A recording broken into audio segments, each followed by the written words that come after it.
Venetur, in viaggio per il Veneto, la regione dove la natura è importante, assieme a Sci, una turista che viene dalle Bahamas per vedere le montagne. Qui Veneto Agricoltura ha allestito un giardino vegetazionale? Sì, è stato riprodotto tutto quello che si trova salendo dalla pianura fino a Cima Grappa, quindi ci sono tutti gli ambienti che troviamo dal punto di vista appunto naturalistico nei vari livelli di altitudine del Monte Grappa. Un luogo molto frequentato da famiglie e scuole. Questa casa è per le bambole? Sci si appassiona a questo modellino di Fogliarol, la casa tradizionale del Monte Grappa, costruita con tecniche naturali. I sassi ci costruiscono le mura. Foglie di faggio hanno la capacità di trattenere l'acqua. Annalisa, il sacrario di Cima Grappa, dove sono sepolti i militari sia italiani che austriaci, è un po' il simbolo della zona, no? Sì, è anche il riferimento della riserva di biosfera, perché noi dal 2021 siamo stati riconosciuti dall'UNESCO come riserva di biosfera. Riserva di biosfera. MAB, Man and Biosphere, l'uomo e la biosfera. L'UNESCO ha promosso proprio questa zona del Grappa, tra il Piave e il Brenta, nelle province di Treviso, Belluno e Vicenza, per il rapporto equilibrato tra uomo e ambiente. È stato costruito un dossier dove si sono andate a elencare tutte quelle che sono le caratteristiche non solo della biodiversità, ma soprattutto quanto l'intervento dell'uomo sia riuscito a interagire e a conservare questo patrimonio. Il famoso tema uomo in relazione alla natura. E a proposito dell'uomo che si adatta alla natura. Praticamente il sole scalda le pietre, l'aria calda sale, Sì. entra in questo foro che è in comunicazione con un'altra apertura che c'è dietro.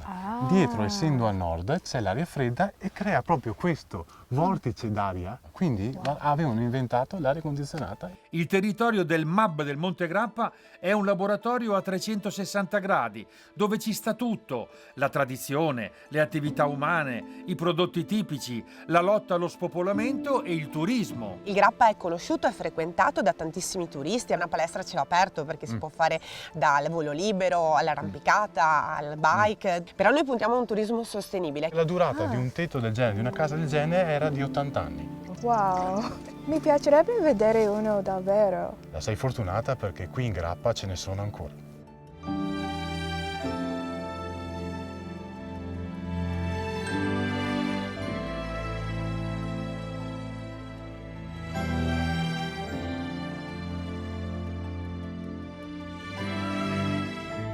Sì, lo riconosci? Sì, è una di queste case di particolare e ho voluto di vedere uno davvero. E ti ricordi come si chiama? Fogliarol. Fogarole. Siamo saliti più in alto. Qui siamo arrivati a Seren del Grappa, nell'azienda di Leonardo e Beatrice, dove il loro vicino, Giuseppe, detto Giuseppino, a suo tempo gli ha costruito un cason, un fogliarol, una casa tradizionale. La foglia si doveva farla luna calante forte il mese di agosto, Quindi raccogliere le quando foglie. che le foglie erano mature. Sì, foglie di Faggio. faggio. Quindi ha delle caratteristiche che le moderne case non hanno. No, ma è una roba caratteristica questa qua. Ma non è solo Perché caratteristica io mi ricordo che in montagna qua, a noi qua, su sta zona qua, erano tutti i fogliaroi, che io ho vissuto, ho dormito sotto i fogliaroi. Era come un quarto isolato, che non era freddo, che si viveva bene sotto i fogliaroi. E ci stanno benissimo infatti i turisti che vengono ospitati d'estate qui, il sogno realizzato da Beatrice e Leonardo. Beatrice e Leonardo, suo marito, prima facevate impiegati comunali, Impiegati comunali, poi una ventina d'anni fa sì. avete deciso andiamo a stare in montagna. All'inizio cercavano una seconda casa. Girando abbiamo trovato l'opportunità di comprare questa casa che era una catapecchia, era tutto invaso dai rovi e dopo venendo su a fare i lavori, provando a abitarci e così abbiamo detto cavoli, abitare qua su sto posto è bellissimo. Quindi decidono proprio di cambiare vita. Ho lavorato 20 anni in comune a fare l'impiegata in ufficio anagrafe e mi sentivo molto in prigione, mi sentivo che Facevo girar carte, quindi mi sono licenziata, mi hanno detto che ero matta, mi sono licenziata, è stato un po' un rischio. Si trattava di capire come campare. E abbiamo pensato di fare qualcosa che potesse essere correlato all'ambiente in cui vivevamo e allora ci è venuta l'idea di provare a fare agricoltura e quindi anche agriturismo. Partono con una fattoria didattica. Dare qualcosa anche agli altri, far godere anche agli altri qualcosa di questo nostro modo di essere, oltre che di pensare. Ci è voluto comunque un sacco di lavoro. In tutto questo che abbiamo costruito ho lavorato molto le pietre, ho lavorato molto il legname, ho imparato facendo in pratica, perché le pietre anche parlano. Le pietre ti dicono, quando tu batti una pietra col martello, ti dice, ti dà una risposta e un po' alla volta capisci come si rompe quella pietra e come devi lavorarla, hai capito? Si impara facendo se hai una passione e un sogno da realizzare. Se hai una grande passione. È bello sto posto qua. Sì, abbiamo inventato un'estetica recuperando dagli elementi architettonici del territorio, cioè della Valle di Seren, gli elementi essenziali e trasformandoli, questi elementi, in maniera evolutiva. Questo significa architettura evolutiva. Architettura evolutiva. Partire dalle forme del paesaggio e dall'architettura tradizionale, evolvendole secondo le necessità. Cioè non c'è traccia di nostalgia. Voi andate avanti. Avanti, andiamo avanti, infatti è proprio questo che è quello che ci criticavano, no? Voi volete tornare indietro, no, noi vogliamo andare avanti ma riprendendo il meglio del passato e non buttandolo nelle immondizie come molti hanno fatto. Sai quanti sassi io ho recuperato nelle immondizie? Tutti buttati via, perché il modernismo aveva così portato a far sì che tutti buttassero via le belle pietre, eccetera, no? Per fare una costruzione diversa. Io le ho recuperate, le ho riprese. Ogni volta che andavo su con la macchina portavo su 2, 3, 4 pietre, un po' alla volta le ho rimesse, collocandole ognuna al suo posto, che secondo me era il loro posto, quello che dove dovevano andare a finire.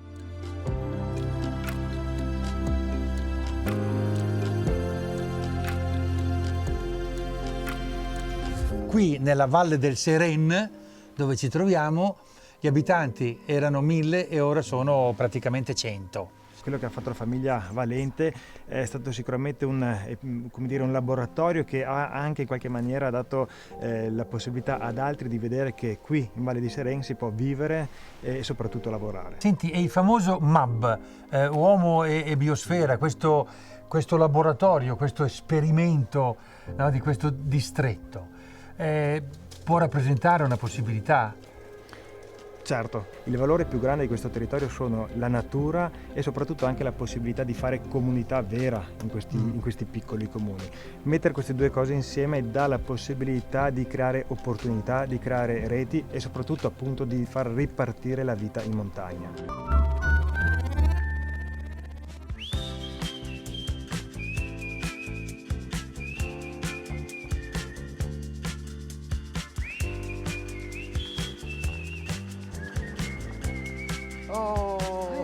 Patrizio! Iro! Senti, qua ci aspettano all'orto botanico. Orto botanico? Orto botanico. Ci saranno tanti bonsai, vero? Ma che bonsai? Qua c'è roba grossa, roba di tutto il mondo. L'orto botanico più antico del mondo. Vai, Vieni, dai, andiamo.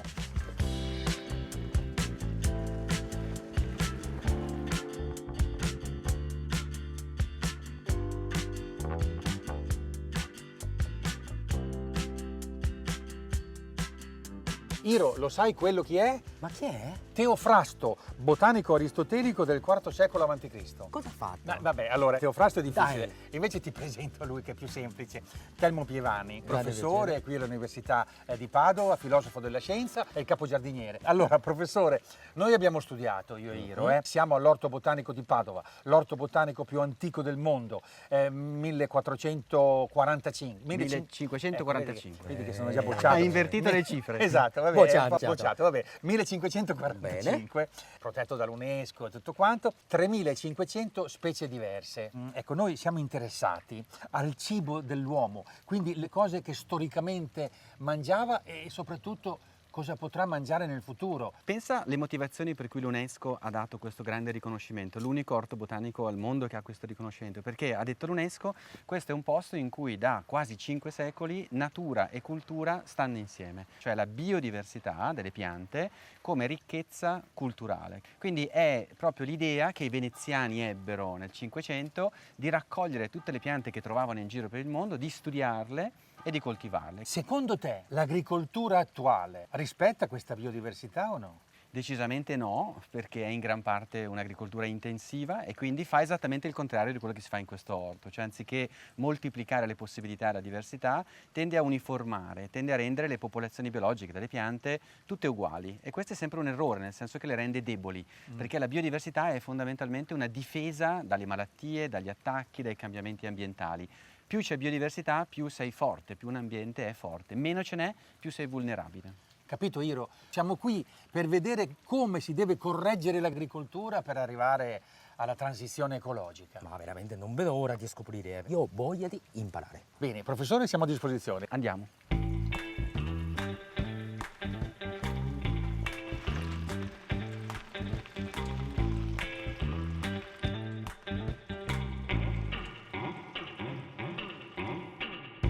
Iro, secondo te questa che pianta è? Ma qui c'è tanta umidità, quindi secondo me è la castagna tropicale. Castagno tropicale. No, direi secondo me questo qui è un alloro lanceolato. No? Allora lanceolato. Sì. No, è No. il caffè. No, è il dai. È il caffè originario questo, è proprio la coffea arabica, quello da cui è partita tutta la storia del caffè, che è bellissima perché in realtà quando tu dici caffè da dove viene uno pensa alle piantagioni, nelle Americhe, il caffè, no, il caffè è africano, è una pianta africana come noi, è nata tra l'altro molto vicino a dove siamo nati noi esseri umani, quindi l'Africa subsahariana, Corno d'Africa, è stato osservato le prime volte in Sudan, Egitto. E proprio il direttore scientifico che si chiama prefetto dell'orto qui a Padova, fine 500, va in Egitto e gli parlano di questa tisana scura che ha degli effetti straordinari, afrodisiaca, ti dà grandi energie. E lui dice ma vediamo, prende la pianta, la porta qui in orto botanico e scopre il caffè. Ma dai, E proprio inizia- qui? Qui, esattamente, in questo eh. punto. Capisce che è una pianta importante anche a uso commerciale e da quel momento in poi i veneziani poi lo diffondono e arriva nelle Americhe, in tutto il mondo e adesso è diventata ovviamente una pianta che ha cambiato la vita a tutti e fa capire come le piante hanno viaggiato e sono state capaci di adattarsi ad ambienti molto diversi. Anche qui c'è stata una selezione, una manipolazione, adesso si parla di arabica, si parla anche di caffè che viene anche dal Sud America. Si parte da un ceppo, ha un grande successo, si diversifica tanto, si sviluppano tante varietà diverse e questo va bene, nel senso che è il meccanismo evolutivo favorito dall'uomo. Poi qualche volta invece una prevale sulle altre e poi alla fine è un po' sempre la stessa miscela. Quindi qui all'orto botanico cerchiamo di capire quali sono ancora una volta le diversità genetiche ma anche delle caratteristiche proprio della pianta per conservarle, per mantenerle, come facevano i veneziani 400 anni fa. A proposito, una domanda Telmo, adesso c'è questo famoso cambiamento climatico e quindi le piante che non hanno le zampette e non possono spostarsi, ma in realtà si stanno spostando. Altro che. E quindi cosa cambia allora adesso anche nell'agricoltura col cambiamento climatico? Beh, le piante si stanno già adattando, questo è importante perché uno pensa al cambiamento climatico, vabbè, verrà tra un sacco, no, il cambiamento climatico è adesso e noi stiamo già osservando che le piante si stanno adattando, un po' con i loro adattamenti stando nel luogo in cui sono. E poi la cosa pazzesca è che proprio si stanno muovendo, per esempio si stanno alzando di altitudine nei loro adattamenti, si stanno spostando verso nord, quindi loro sono forse più avanti di noi perché noi facciamo una gran fatica ad adattarci ancora, loro invece hanno già messo in atto tutta una serie di strategie per adattarsi, perché le piante, proprio perché stanno ferme, in realtà sono molto plastiche, proprio perché non hanno questa possibilità di muoversi e scappare dal pericolo, hanno tutta una serie di meccanismi chimici di adattamento che le rende molto flessibili, sono bravissime ad adattarsi, quindi stanno facendo meglio loro di noi per il riscaldamento climatico, tra l'altro Capito. causato da noi, peraltro. Capito Iro? Allora dobbiamo imparare la transizione ecologica dalle piante. È incredibile, eh? La natura insegna tutto.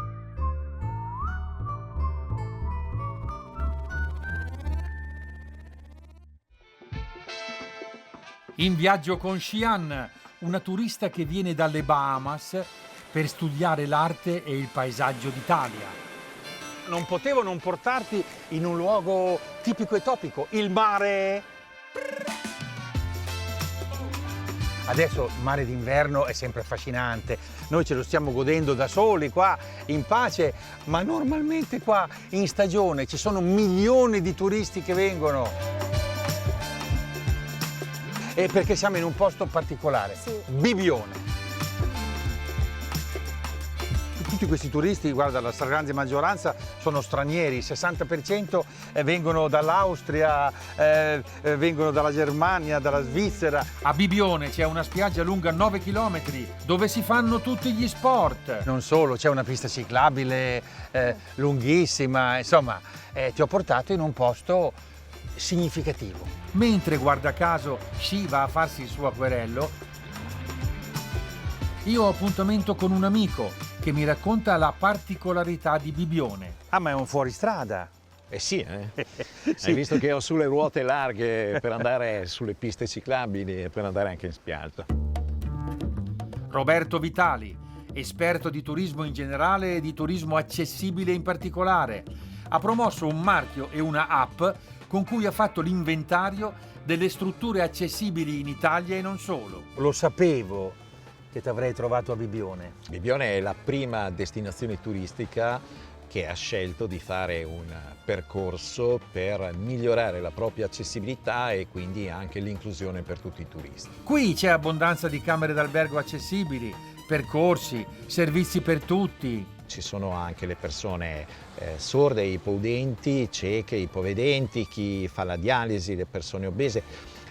Però non pensiamo solo alle disabilità certificate, anche una persona che ha avuto un piccolo incidente, un infortunio temporaneo, una condizione di salute, una persona che ha gli over 65, questa silver economy di cui tanto si parla. Bibbione in questo senso è stato ed è tuttora un laboratorio culturale sull'accessibilità che ha fatto scuola. Destination for All, che è il nome del progetto, del protocollo che abbiamo attivato qui a Bibbione, ha già contaminato anche tutta la costa veneta, che ormai da 2 anni sta lavorando con l'obiettivo di diventare la costa più accessibile e inclusiva d'Italia in tutta la sua lunghezza. Il bello è che è un progetto pubblico-privato che si basa su grandi numeri. In Italia persone con esigenze di accessibilità, che non vuol dire solo le carrozzelle, vuol dire tutta un'altra serie di disabilità, sarebbero 10 milioni in Italia, 140 milioni in Europa, vabbè, 1 miliardo nel mondo. Aggiungi a questi le famiglie con bambini, con i passeggini, con le persone che hanno un piccolo infortunio e magari hanno disabilità temporanea. Sono veramente tanti e chiamiamolo business, è anche un business interessante. Però ha dei risvolti a livello culturale talmente importanti che non può essere solo business. Cioè, in qualche modo voi avete dovuto cambiare anche un po' la cultura, no? Degli albergatori, di quelli che fanno accoglienza. Ma guarda, soprattutto a noi questo progetto ha dato tantissimo proprio a livello umano e di formazione personale. Questo fa sì che possiamo dare un prodotto che è accessibile sia dal punto di vista delle barriere architettoniche, delle nostre strutture ovviamente, ma anche proprio della cultura e della sensibilità nei confronti della disabilità.